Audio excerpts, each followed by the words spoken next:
Jajatu gargaara. Ulfinni keenya hundinuu gadi gadi jedhee ulfinni kee ol jedhee akka mul'atu si kadhanna. Doo kanatti yaa Waaqayyo simboo kee surraa kee keessa teenyee akka waaqessinu nu gargaari. Sammuun keenya hafuura kee qulqulluudhaan haa hoogganamu. Yaadi keenya hafuura kee qulqulluudhaan haa to'atamu. Jireenyi keenya iddoon kun manni kee keessi hafuura kee qulqulluudhaan haa guutamu. Yaadi hundinuu yaa Waaqayyo waaqeffannaadhaan ulfina sii kennurraa kan nu ittisu, kan nu danqu, kan nu daangessu yaadi foonii, yaadi biyya lafaa, hojiin seexanaa maqaa Yesuus Kiristoosiin iddoo gadhiisu. Iddoon kun guutumaan guututti siif dhuunfineerra ganama kana. Iddoon kun kan keeti. Iddoo kee kana yaa Waaqayyo kileen gochuu kan dhufe. Iddoo kana qabatee sammuu keenyas qabatee akkasiin waaqessine, akka ulfina siin kennine, akka wal ilaallu, akka waan biraa ilaallu kan gochuu dhufe. Maqaa Yesuus Kiristoos gooftaatiin iddoo gadhiisu. Sammuu keenya maqaa Yesuusiin gadhiisu. Yaada keenya maqaa Yesuusiin gadhiisu. Dadhabaa mulukaa si waaqessuu barbaannu. Hiikamnee hafuura qulqulluudhaan guutamnee geggeeffamnee si waaqessuu barbaannu. Maqaa Yesuusiin hafuurri kanaan mormu iddoo gadhiisu. Maqaa Yesuusiin hafuurri hamaan iddoo gadhiisu. Waaqarras lafarras yoo jiraate hiineerra iddoo jiru hundumaatti aangoon seexanaa humni hafuura hamaa maqaa Yesuusiin kan hidhame haa ta'u. Birmadummaadhaan si waaqessuu barbaanna. Ilmi Waaqayyoo mul'ateera seexanaa diiguudhaaf jedhamee caafamee jira. Birmadummaa keenya qabuudhaaf wanti seexanni waaqarrattis lafarrattis ijaare yoo jiraatu indiigna ganama kana maqaa Yesuusiin kan diigame haa ta'u. Akkasiin saganni akkasiin waaqessine kan godhu maqaa Yesuus Kiristoosiin iddoo gadhiisu. Galanni maqaa keetiif haa ta'u. Ganama kana gidduu keenyatti argami waaqeffami. Ol jedhi gidduu keenyatti mul'adhu. Maqaa Yesuus Kiristoos gooftaatiin si kadhanna. Galanni Waaqayyoof haa ta'u. Waaqayyoof ulfina kennaa. Waaqayyoo guddaa galateeffannaa walii wajjiniin akkuma dhaabbannee jirrutti namni Waaqayyo Waaqa isaa ta'eef attam galateeffamaadha jennee faarfanna. Waaqayyo Waaqa keenya, Waaqayyo Waaqa keessanii, Waaqa kooti. Kanaaf Waaqayyo jajanna attam galateeffamaadha namni Waaqayyo Waaqa isaa ta'eef jenna.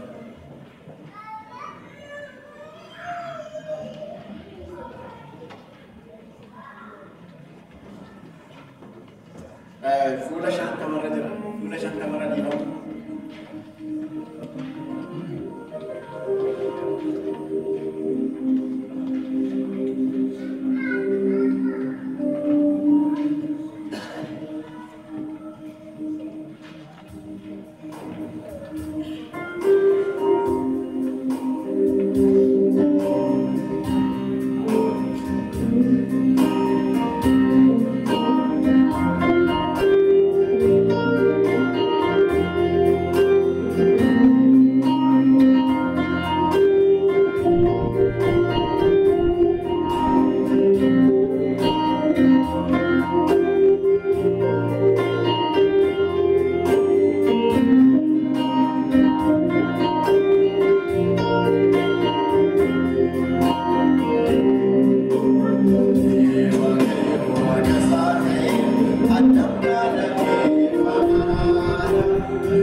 keenya akkuma dhaabbannee jirutti qalbii keenya jijjiirranna.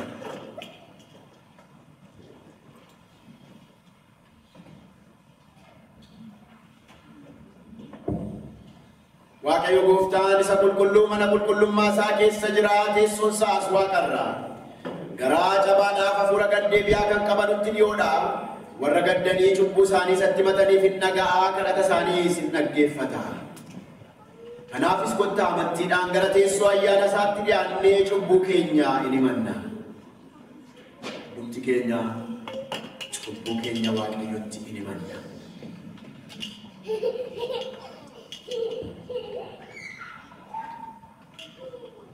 Hundumaa kan dandeessu yaa Waaqayyo Gooftaa araara qabeessaa, ayyaanni kee dhalootaa hamma dhalootaatti hin jiraata. Yaa Waaqayyo ati obsa qabeessaaf danda'aadha. Warra qalbii jijjiirratanii yaada garaa geeddaratan hundumaa fi akka isaaniif cubbuu isaanii hin dhiifta. Nu si yakkineerraa balleessineerras. Kanaaf jaalala kee fi gaarummaa kee argachuudhaaf kan taanu miti.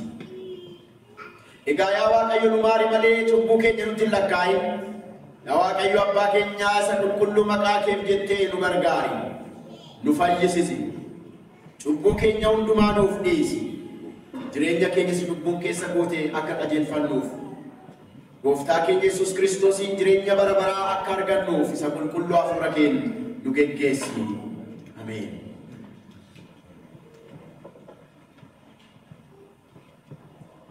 Ani jiraataadhaa namni jal'aan karaa isaatti akka deebi'uuf akka jiraatu malee ani du'a nama jal'aatti hin gammadu jedha Waaqayyo Gooftaan machaa. Kanaaf Waaqayyo ilma isaa gara biyya lafaatti ergee aduufis dabarsee kenne. Isatti kan amanu hundinuu jireenya bara baraa haa qabaatuuf malee haa baduuf miti. Kanaafis maqaa isaatiif ulfina hin kennina.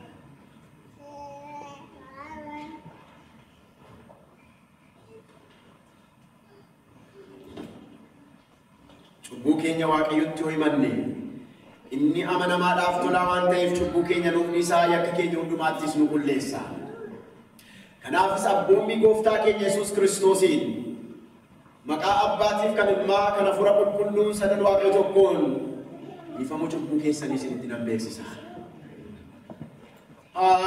Abbaaf ulfinni haa ta'u.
Waan nuti beeksifteef ganama kana sammuu bilisa ta'een fuula kee dura akka dhaabbannuuf ayyaanni kee waan nu baay'ate, ayyaanni kee faraarri kee hubannaa keenya gararraa waan ta'eef galanni siif haa ta'u. Ija araaraatiin, ija dhiifamaatiin fannoo Gooftaa keenya Yesuus Kiristoos keessaa waan nu laalteef galanni siif haa ta'u. Sammuu keenya hundumaatiin ofirraa yaa Waaqayyo yaada keenyarraa fagaannee hafuura kee keessa seennee akkasi waaqessinu nu gargaara. Iddoo kanatti ulfina keetiif yeroo hundumaa isa hojjettu hojii kee keessa har'as gallee akka of arginu nu gargaara. Jalqabaa amma xumuraatti gidduu keenyatti argame. Maqaa Yesuus Kiristoos Gooftaa keenyaatiin. galanni waaqayyoof waaqa irratti lafa irratti nagaan namootaafis jaalalli gaarii nama si bira dhaabatee jiruun nagaan Yesuus Kiristoosiif baay'ateedha harka keessan wal qabaa wal dhaabadhaas wal dubbisaa.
Ya waaqayyo galateeffannaa ofiisi.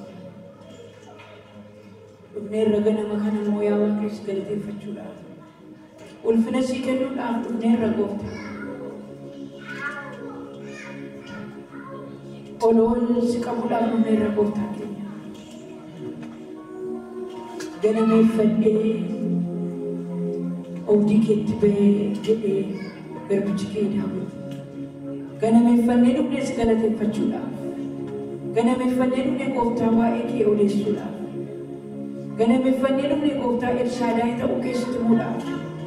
Galanniif ulfinni si duwwaadhaaf. Harkiniif garaan hunduu gara waaqayyootti ol ka'ee waaqayyoon hundumti keenya galateeffannaa waaqeffannaa yeroon kun yeroo waaqeffannaati.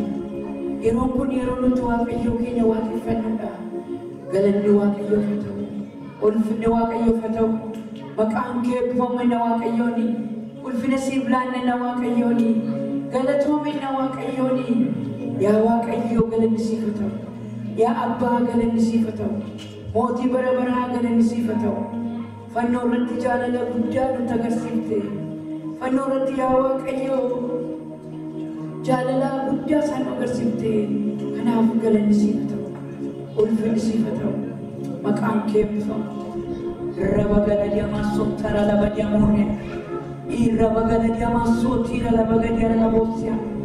Hojii seexanaa hojii diablos naannaa kana kan deddeebi'u hafuura hamaa maqaa gooftaa Yesuus Kiristoosiin abboomnaa kan abboomame ta'u. Maqaa gooftaa Yesuus Kiristoosiin qilleensarra kan barrisu lafarras kan munyooqu fagoodhaa dhiyoodhaa kan darbatamu waaqayyo sabi gadi ulfaanne sabi waaqayyo kan galateeffanne kan godhu maqaa gooftaa Yesuus Kiristoosiin kan rukutame ta'u. Qilleensa kanarraa rukutamaa lafa kanarraa rukutamaa maqaa gooftaa Yesuus Kiristoosiin abiddi waaqayyo waaqarraa beekamne sinaa godhu maqaa gooftaa Yesuus Kiristoosiin isirratti baana balballi kun ol isin hin lichisin barcummi kun isin hin baatin maqaa gooftaa Yesuus Kiristoosiin hojii diinaa maree diinaa hundumaa maqaa gooftaa Yesuus Kiristoosiin irra jennee irraa kan rukutame ta'u maqaa gooftaa Yesuus Kiristoosiin kan rukutame ta'u ilaayaa waaqayyooti duwwaan iddoo kanatti hin oolchine ilaayaa waaqayyooti duwwaan iddoo kanatti ulfaannu galanni duwwaan siif haa ta'u ulfinni duwwaan siif haa ta'u. Hallelujah. Yesus gooftaadhaati. Mootii gooftaadhaati. Abbaa gooftaadhaati. Gooftaadhaati gooftaa. Qophaa kee gooftaadha gargaarsa si barbaadu. Galanni siif haa ta'u. Ulfinni siif haa ta'u. Hallelujah. Ulfatmuti barabara. Oh, hallelujah. Ganun sifta kota. Ulfina sifta Jesus.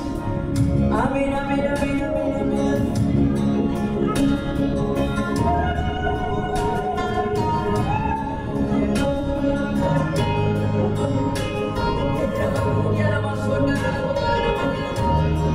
Oh, hallelujah, hallelujah.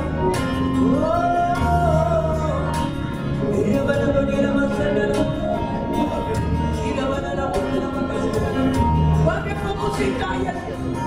Ulfina sifta kota. Atul fangran. Oh,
Jesus,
Shall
We're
Galanni waaqayyoo ta'u waaqayyotti guddaa gammannaa gurmuu waaqeffannaa keessa qabaatii fi waaqayyo isin eebbiseedhaan waaqayyo isin eebbisu waaqayyo isin eebbisu isinis waaqayyo isin eebbisu yeroo kana yeroo dubbisa duraa itti dhageenyu ta'a dhufannu ta'a biyyaa har'aatiif dubbisa duraa kan nu qophaa'ee macaafa qulqulluu keessaa bu'aara hojii ergamootaa boqonnaa 4:32 amma 35tti kan jiru ta'a.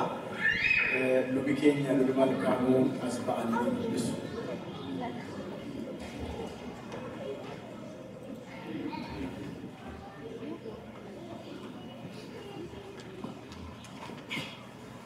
Guyyaarraatii dubbisa jalqabaatiif kan kenname hojii ergamootaa boqonnaa 4 lakkoofsa 32 jalqabee amma 35tti kan jirudha. The book of Acts chapter 4 verses 32 through 35.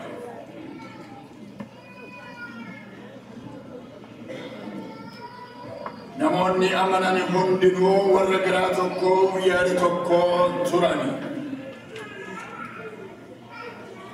Isaan keessaa tokkollee qabeenya ofii qaba tureen kan kooti hin jenne qabeenyi isaanii hundinuu kan walii isaanii ture. Ergamoonnis humna guddaa argachuudhaan du'aa ka'uu gooftaa Yesuus dhugaa ba'an. Ayyaana guddaas qabu turan. Homtinuu isaan keessaa waa dhabee hin rakkanne. Lafa yookiis mana warri qaban hundinuu gurguranii horii isaa fidan. Horiin isaan fidanii ergamootatti kennan sunis adduma addaaf akka isaan barbaachisetti in hirama ture. Ameen.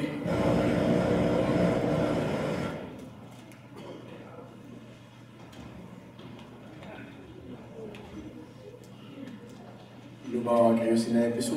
Garaa keessan gara Waaqayyootti ol fudhadhaa. Har'aaf kan ramadames qulqulluu sagalee wangeelaa dhaadhaatiin jira. Guyyaa har'aatiif kutaan wangeelaa nuu kenname wangeela Yohaannis boqonnaa 20 lakkoofsa 19 amma 31tti kan jirudha. The gospel reading for today is from the gospel according to St. John chapter 20 verses 19 through 31.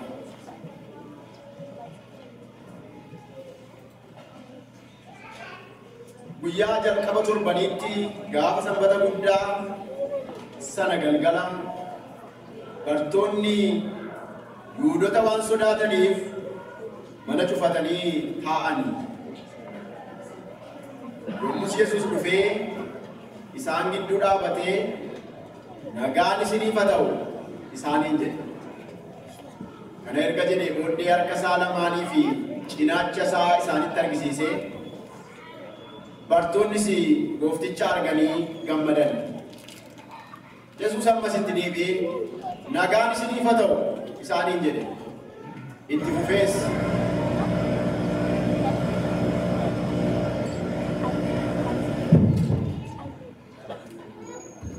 Itti fufees abbaan akkuma ana erge ani immoo isin nan erga jedhee isaanitti dubbate.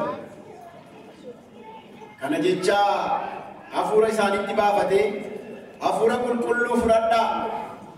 Cubbuu isaanii kan isin dhiiftaniif cubbuun isaanii isaaniif dhiifameera. Cubbuu isaaniitti kan isin hin hiikne cubbuu isaaniitiin hidhamaniiru isaaniin jedhe. Bartoota gooftaa 12 keessaa Toomaas inni Didimoos jedhame tokko yommuu Yesuus dhufee bartoota wajjin hin turre. Bartoonni warri kaanis goofticha argineerra jedhanii itti himani. Inni garuu iddoo sibiilichi ure harka isaa lamaanitti yoon arge malee quba koos iddoo sibiilichi urerra yoon kaa'e malee harka koos madaa cinaacha isaa keessa yoon kaa'e malee hin amanu isaaniin jedhe. Guyyaa 8 booddees bartoonni isaa ammas walitti qabamanii mana keessa turanii. Toomaasis isaanii wajjin ture. Isaan mana cufatanii utuu taa'anii Yesuus dhufee isaan gidduu dhaabate nagaan isiniif haa ta'u isaaniin jedhe. Kana booddee Toomaasiin quba kee fidii asirra kaa'ii harka koo lamman ilaali. Harka kee fidii madaa cinaacha koo keessa kaa'ii. Kan hin amanne hin ta'in kan amante ta'e malee jedhe. Toomaasis gooftaa Waaqayyoo jedhee deebiseef. Yesuus immoo yaa Toomaas waan ana argiteef amantee? utuwaan dargin kana mananii attama gammadanii ittiin jedhe. Yesuus macaafa kana keessatti kan hin caafamini milikkita kan biraa baay'ee bartoota isaa duratti hojjeteera. Isaan kun garuu Yesuus Kiristoosicha ilma Waaqayyoo ta'uu isaa akka amantaniif amanachuu keessaanis maqaa isaatti jireenya akka qabaataniif caafamanii kun sagalee Waaqayyooti. Akkuma dhaabannee jirutti amantii kiristaanaa keenyaa walii wajjin hin beeksifanna. Nana mana hundumaa kan danda'u Waaqayyo Abbaatti, uumaa waaqaaf lafaatti, tokkicha ilma isaa Yesuus Kiristoos gooftaa keenyattis hafuura qulqulluudhaan Maariyaam durbatti kan ulfeeffame, kan dhalate, bara Phiilaaxoos Pheenxeenichaattis kan dhiphate, kan fannifame, kan du'e, kan awwaalames, Si'oolittis kan gadi bu'e, guyyaa sadaffaattis du'aa kan ka'e, gara Waaqaattis kan ol ba'e, gara mirga hundumaa danda'uu Waaqayyo Abbaa kan ta'u, warra jiraniif warra du'anitti faraduudhaaf achii kan deebi'u, nana mana hafuura qulqulluutti, tokkittii qulqullooftuu waldaa kiristaanaa ergamootaa, tokkummaa qulqullootaa, dhiifamuu cubbuu, du'aa ka'uu fooniis, jireenya bara baraas. Ameen. Amantii beeksifanne kanatti Waaqayyo bara baraatti jabeessee maa eegu. Nooraa.